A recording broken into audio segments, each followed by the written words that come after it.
Greetings, everyone. Week 4 is upon us.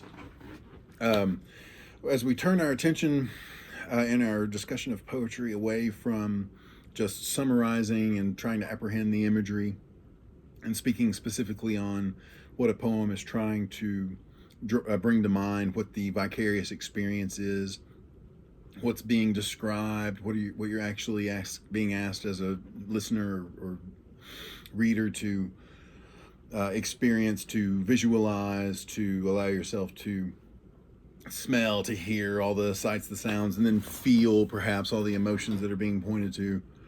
And then even how some of the imagery being discussed may be symbolic of something else that the poem may be speaking a little bit more directly about. This week we're turning our attention to perhaps the more challenging aspects of analyzing poetry, which is about, how does the language of the poem, what does it sound like to be read out loud? Because all poetry in its original form is meant to be a performance of kind. You're meant to listen to someone read these words as opposed to always necessarily just read them on the page. So what does the poem do that creates a good listening experience for the author? How do the particular mechanics of the grammar and the syntax of a poem impact perhaps or maybe not impact, but underpin or reinforce some of the central ideas that the poem may be speaking towards? And then we're turning our attention also to the more formal aspects of poetry, line count, stanza organization, where things rhyme. This tends to be the part of poetry analysis that might most often turn students off, because that is a little bit next level. That's a bit of a deeper discussion than just what the poem is specifically about in terms of imagery and meaning or narrative, perhaps, if there even is one.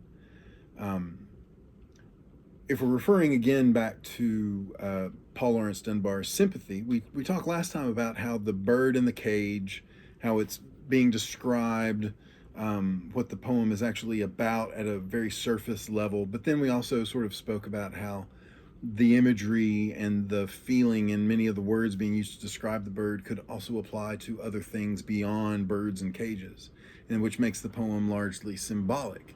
It gives it a deeper, kind of more of a second level meaning, if you will.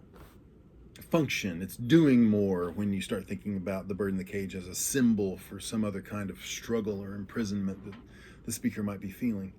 So if we're going to ask ourselves, how does the language, how does the organization, how does the form of the poem sort of add to that or reinforce some ideas?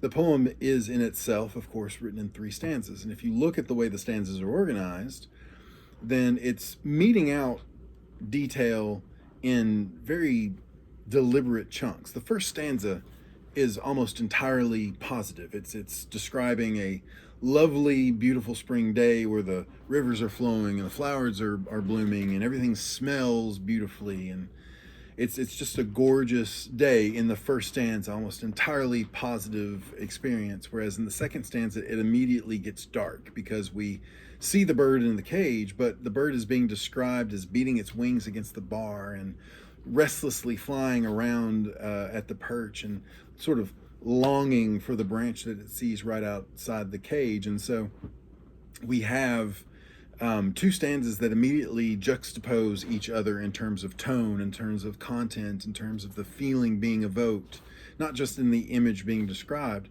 which brings us to the third stanza, where the speaker kind of more directly states, considering these 2 things, I relate to that. I see the beautiful day and I still struggle to get to it because something's holding me back. And the whole poem being called Sympathy, the third stanza is where we actually discuss what that sympathy, where that sympathy comes from. So again, this relates to our essay number 1 very generally, in the sense that the goal of our analysis is to hit it at 2 levels. 1, what does the poem mean? What is the poem meant to bring to mind? What is the subject matter of the poem? If the poem is symbolic, what is it symbolic of?